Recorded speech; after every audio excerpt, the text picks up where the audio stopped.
ከሌሊቱ 6 ሰዓት ነው። እዚህ መንገድ ላይ ማንም የለም። ድንገት በሌሊት ቤቷ የመጣ ነው። እኛ ጋር ከተመዘገበች 2-3 ዓመት ያለፋት ረስተውኛል ብላ የምታስብ አንድ እናት አለች። ዳታቤዛችን አይተን ወረፋዋ ደርሶ በቀኗ ቤት መተናል። ሰርፕራይዝ ልናረጋት ነው። እናንተም አብራችሁን ግቡ። አለምነሽ አይቼው እባላለሁ። ያው እንግዲህ ልጅ 4 ዓመት ከ6 ወሯ ነው። መቀመጥም አትችልም። ትንሽ እጇ ብቻ ነው የሚንቀሳቀሰው። 4 ዓመት ሙሉ በአንድ ጎን ነው የምትተኛው። ለምን? በዚህ ሽንት ተሰርቶላታል።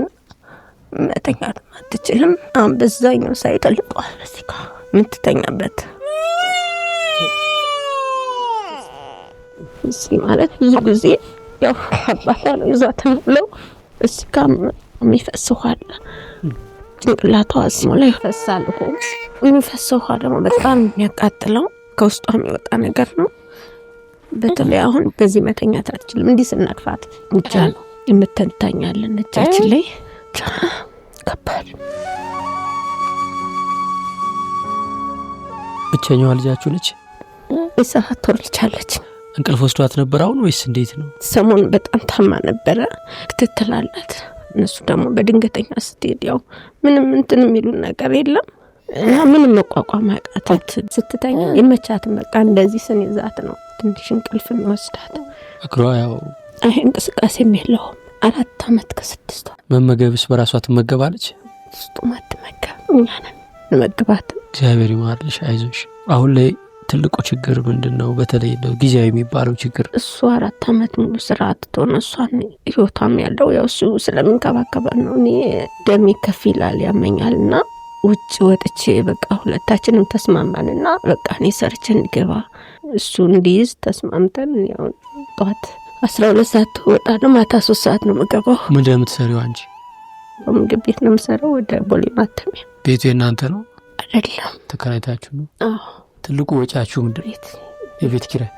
አዎ። ሁሌም ማስበው ውጭ እንኳን ባለች ልጅ የት ነው የሚሄደው የሚለው ነገር ሁሌ ባይነት ወይ እንትን ይላል። ምክንያቱም ወደ ሕክምና እንኳን ስትሄድ ታክሲ ላይ በጣም ይወስላል፣ ውጫቦጫል። ሰው በብዙ ነገር ሊፈተን ይችላል። በልጅ የሚፈተን ሰው ግን በእውነት ከልብ ያሳዝናል። የእነዚህ እናቶች በልጅ መፈተን ደግሞ የተለየ ነው። ለምሳሌ ልጅ ጤነኛ ሆኖ አንዳንዴ ሱስ ውስጥ ይገባና ወላጆች በጣም ተፈተንኩ እንደው የት ልድረስ ብለው በጣም ሲያዝኑ ሲተክዙም ገጥሞኛል። ወይ መጥፎ ባህሪ ይኖረውና አስቸጋሪ፣ ክፉ፣ ተሳዳቢ፣ ሰውን የሚያስቀይም ይሆንና ወላጆች ተፈተንኩ የት ልድረስ ሲሉ ገጥሞኛል። ልጅ ሌባ ይሆንና ወላጆች እንደው የት ልድረስ ተፈተንኩ ይላሉ። ብዙ አይነት ፈተና አለ። ግን እግዚአብሔር ሰው በልጅ አይፈትነው። የነዚህ እናቶች ፈተና ግን ከሁሉም ይለያል፣ ከሁሉም ይከፋል፣ ከሁሉም ይብሳል። እኔ እንጃ። እኔ ሰው በዚህ አይነት ህመም በፍጹም በልጆቹ አይፈተን። መጽሐፍ ቅዱስ ሁልጊዜ መልካም ስራ የክፉ ቀን ስንቅ ነው ይላል። በጎ ማድረግ እግዚአብሔር ሰው በክፉ ነገር እንዳይፈተን ከክፉ ፈተና እንዲጠብቀው እንደ ጋሻ ይከላከልለታል። ይህንን ለምታዩ አለምነሽ አይቼው ትባላለች። የኢትዮጵያ ንግድ ባንክ 1065 36 60 07 7 ነው። በጣም ልብ የምትነካ ልጅ ነች። አንድ የምለምናችሁ ነገር ለዚህች እናት በእግዚአብሔር ቸርነት በቅዱስ ሚካኤል አማላጅነት 100,000 ብር ነው ሬዝ የምናደርግላት። የማይታመን እድል መጥቷል ጋይስ። እናንተ 50,000 ከገባችሁ እኔ 50,000 ማች አደርጋለሁ ብሏል ጋይስ። 50,000 ብር ያቀተናል ለዚህች የተጎዳች እናት። ይህ የማይገኝ እድል ነው። 50,000 ብሩ ማች የሚያደርግልን ሰው አግኝተናል። ከኛ የሚጠበቀው 50,000 ነው። 4,600 ገብቷል። ከኛ የሚጠበቀው 46,000 ብር ነው። ከየት ነው? አሜሪካ ነው የምኖረው። እሺ አባቴ፣ እስካሁን ድረስ 8,000 ብር ደርሰናል። አንዲ ከአሜሪካ እጅ ከምን አሪም 50,000 ልካለሁ። አንዲ እውነትህን ነው? ዛሬ በቅዱስ ሚካኤል ቀን ነው እና የቅዱስ ሚካኤል በረከት ይደርሰኛል። ሁሉም እንግዲህ ያለውን ነው የሚሰጠውና ተባረክ አባቴ። እድሜ ከጤና በእውነት መቼም በቃ በምድርም በሰማይም እድሜ ልክን ችግር ያሳይ መድኃኒዓለም እግዚአብሔር ያክብርልኝ። አሜን። ማለት በልጁ ሁላችሁም አትፈተን። ላሰበኝ ሁሉ እግዚአብሔር ያስበው። አሜን። ከዚህ በላይ ቃላት የለኝም። አንዴ ስልክሽን ድገሚልኝማ። 0910 10 87 87 95 99 ብር መስጠት ለዚህች እናት በጣም ትንሹ ነገር ነው።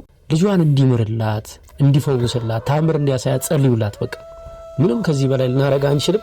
እግዚአብሔር ነው ሁሉን ማድረግ የሚችለው አምላክ። በእውነት ከልብ ነው የምናመሰግነው ወንድማችን። 14300 ብር የእናንተ ብር ተሰብስቦ ገብቷል። 50,000 ብሩ ሲገባ 65,000 ብር ይሆናል። በእኔ በኩል ደግሞ 50,000 ማች አረጋለሁ ያለ ሰው አለ። ያ ሲደመር 115,000 ብር ይሆናል ማለት ነው።